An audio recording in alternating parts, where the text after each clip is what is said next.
Visiblement, les messages du président Tshisekedi concernant la congolité des Banyamulenge et d'autres Hutus et Tutsis congolais ne passent pas. Le message ne passe pas du tout. J'écoutais les explications d'un voisin congolais, RD congolais, selon lesquels il n'y a pas de tribu, pas de territoire rwandais ou tout ça, pas de Tutsi, et qu'en fait c'est juste un moyen pour le Rwanda de s'accaparer des terres congolaises, de récupérer soi-disant des terres au Congo, alors qu'en fait même l'exemple qu'il donne, c'est un professeur Hutu, qui n'a pas du tout l'intention d'être rattaché au Rwanda, parce que pour lui, il est congolais. Et même les Banyamulenge, il y en a d'autres, et d'autres qui disent qu'ils sont congolais, ils ne veulent pas du Rwanda, mais le message ne passe visiblement pas.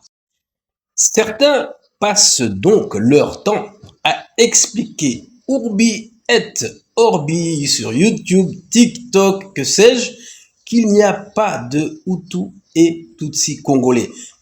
Mais ce qu'il y a, c'est que en cela, ils font le jeu. Ils font le jeu de Kigali et ils font le jeu de l'AFC M23 qui dit que les gens veulent liquider, veulent supprimer ou veulent vraiment, ils nient que il y ait des Hutus et des Tutsis au Congo. Donc ils voudraient les chasser, les renvoyer chez eux, de force, absolument. Et donc ces gens se tirent une balle dans le pied en voulant exclure les Hutus et les Tutsis du Congo. C'est ça le problème, c'est ça leur problème. Ils font le jeu de l'ennemi, ils font le jeu de l'adversaire. Il y a bien des Hutus et des Tutsis congolais. Alors, que disent les autorités rwandaises par rapport à ces Hutus, Tutsis, Banyamulenge congolais, rwandophones congolais, personnes qui parlent des langues semblables au Kinyarwanda ou bien qui ressembleraient par leur faciès ou que sais-je aux Rwandais de la République du Rwanda? Ils disent tout simplement que ces gens sont congolais du fait des frontières héritées de la colonisation, du fait des frontières tracées arbitrairement par les Européens après la conférence de Berlin en 1886. Voilà. Alors donc ils disent, ils sont congolais, mais si vous n'en voulez pas, si vous voulez les chasser, les renvoyer au Rwanda, vous ne pouvez pas les renvoyer sans leur bétail, sans leurs biens, sans leur maison, sans leurs terres, voilà, sans leurs champs, etc. C'est clair, et ça se dit depuis très longtemps.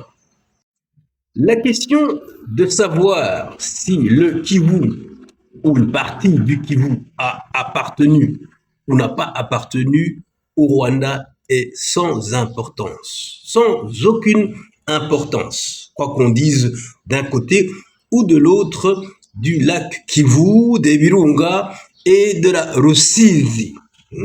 Aucune importance. Pourquoi? Parce que la question, c'est ces populations qui sont là-bas et qui sont considérées par certains ou qui se considèrent comme proches des Rwandais, qu'est-ce qu'on en fait?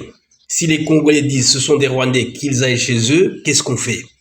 Si les Rwandais, eux, disent, ce sont des rwandophones, ils sont des gens qui sont proches de nous, mais ils sont chez eux, ils doivent rester chez eux. C'est ça, ce sont les populations qui comptent, pas des terres à récupérer ou à conserver.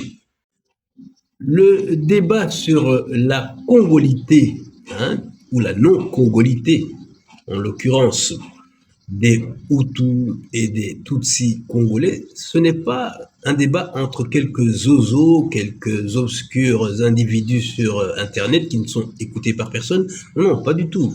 Détrompez-vous.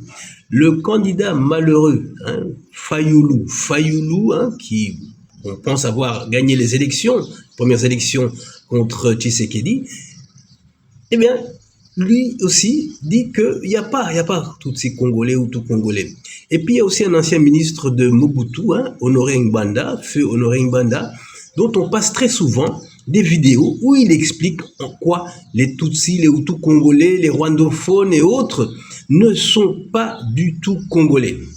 Et ils sont écoutés par un très grand nombre de personnes.